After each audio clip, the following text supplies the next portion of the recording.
আকাশবাণী কলকাতা। সমীক্ষা। শিরোনাম সাক্ষরতায় সক্ষমতা। লিখেছেন সাবির আহমেদ। 8ই সেপ্টেম্বর দিনটি সারা বিশ্বে আন্তর্জাতিক সাক্ষরতা দিবস হিসেবে পালিত হয়। এ রাজ্যেও ফি বছর ঘটা করে এই দিবস পালনের আয়োজন হয়ে থাকে। শিক্ষার বিস্তার ও গবেষণার কাজের সঙ্গে যুক্ত থাকার সুবাদে এই দিনে নানা ধরনের আমন্ত্রণ পেয়ে থাকি। এ নিয়ে কিছু লেখার বা অনুষ্ঠানে যোগদানের অনুরোধ থাকে। কিন্তু এবছর ব্যতিক্রম। চলে আসা প্রথায় অভাবনীয় ব্যত্যয় ঘটেছে। সরকারি কর্মসূচির কথা না হয় ছেড়েই দিলাম, সব বিষয়ে সদা সরব সমাজ মাধ্যমেও সাক্ষরতা দিবস নিয়ে কিছু চোখে পড়ল না। রাজ্যে এবছর এ বিষয়ে এক গভীর নীরবতা। কারণটা হয়তো আমাদের সকলেরই জানা। ঠিক 1 মাস আগে আরজিকর হাসপাতালে এক তরুণী ডাক্তার পড়ুয়ার নৃশংস ধর্ষণ হত্যা। ফলে রাজ্য জুড়ে, রাজ্যের সীমা ছাড়িয়ে এমনকি বিদেশের বিভিন্ন প্রান্তেও চলছে প্রতিবাদ। প্রতিবাদী গণ আন্দোলনের এহেন দৃশ্য স্বাধীনতার পর এত দীর্ঘ সময় ধরে রাজ্যে এর আগে দেখা যায়নি। এই প্রতিবাদের মাঝেও ঘটে চলেছে ধর্ষণ, নারীর প্রতি সহিংসতা, অত্যাচার। এইসব মানবাধিকার লঙ্ঘনের মধ্যে সাক্ষরতা দিবসের গুরুত্ব কিন্তু আরও বেশি। আমরা কি নাগরিক হিসেবে একেবারে দায় ঝেড়ে ফেলতে পারি স্বাধীনতার প্রায় 78 বছর পরেও দেশের ও রাজ্যের সহনাগরিকদের প্রায় 25% অক্ষর পরিচয়হীন, মেয়েরা আরও 10% পিছিয়ে? নিজের সন্তানদের ভালো স্কুলে পড়ার ব্যবস্থা করে খানিক নিশ্চিন্ত ছিলাম আমরা। সাক্ষরতার দাবিতে খুব বেশি সরব হতে পারিনি।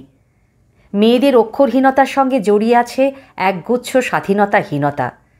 অল্প বয়সে বিয়ে ও মা হবার ফলে কেবল স্বাস্থ্যহানি হয় না, জীবনের অনেক ইচ্ছা ও পছন্দের দরজা চিরতরে বন্ধ হয়ে যায়। গবেষণায় দেখা গেছে স্বাক্ষর মায়ের সঙ্গে সন্তানের লেখাপড়া ও স্বাস্থ্যের এক গভীর সম্পর্ক আছে। অক্ষরহীনতার সঙ্গে বহুবিধ অক্ষমতার যোগ বিভিন্ন অভিজ্ঞতায় দেখতে পাওয়া যায়। অক্ষর জ্ঞানহীন মেয়েদের অনেকেই খেদের সুরে বলেন, চোখ থাকতেও আমরা অন্ধ। সাক্ষরতার পোশাকি সংজ্ঞা পড়তে লিখতে পারা ও সংখ্যার ধারণা। তবে এর ব্যাপ্তি আমাদের অনুধাবন করতে শিখতে হবে। শুধু পড়তে শিখলেই সহজে অনেক বাধা দূর হয়ে যায়, পদে পদে ঠক্কর খেতে হয় না। এখন প্রশ্ন উঠবে, সাক্ষরতা বৃদ্ধি পেলেই কি সমাজে অসাম্য, অত্যাচার বা নারীর প্রতি হিংসা কমে যাবে? ধর্ষকরা কি সবাই অক্ষর পরিচয়হীন?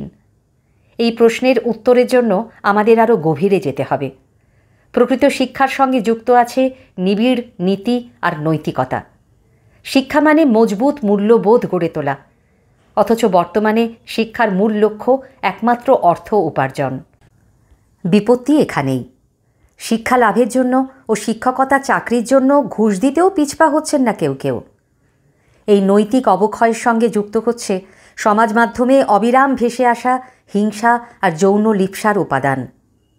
অতিমারির ফলে চলা লকডাউনে ভারতে শিশু পর্নোগ্রাফি সামগ্রীর ব্যবহার বেড়েছে 95%। বিশ্বের সবচেয়ে বড় পর্নোগ্রাফি ওয়েবসাইট পর্নহাবের তথ্য থেকে এও জানা যাচ্ছে যে গত বেশ কয়েক বছর ধরে পর্নোগ্রাফি সামগ্রীর ব্যবহারের দিক থেকে ভারত এখন প্রথম 3টি দেশের একটি। 2019-এ আমেরিকার national center for missing and exploited চিলড্রেনের পরিসংখ্যান অনুসারে 2019-এ শিশু পর্নোগ্রাফি, শিশুদের যৌন নিপীড়ন সংক্রান্ত ছবি ও ভিডিও নিজের কাছে রাখা এবং আদান প্রদানের 19 লক্ষের বেশি ঘটনা ঘটেছে এই দেশে।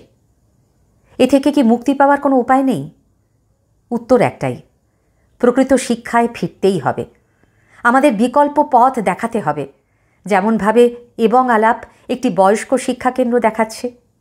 2023-এর মার্চ মাসে বঙ্গীয় সাক্ষরতা প্রসার সমিতি ও এবং আলাপের যৌথ সহযোগিতায় শুরু হয় নারী সাক্ষরতা অভিযান। সঙ্গে পাওয়া গিয়েছিল 14 জন ছাত্রীকে।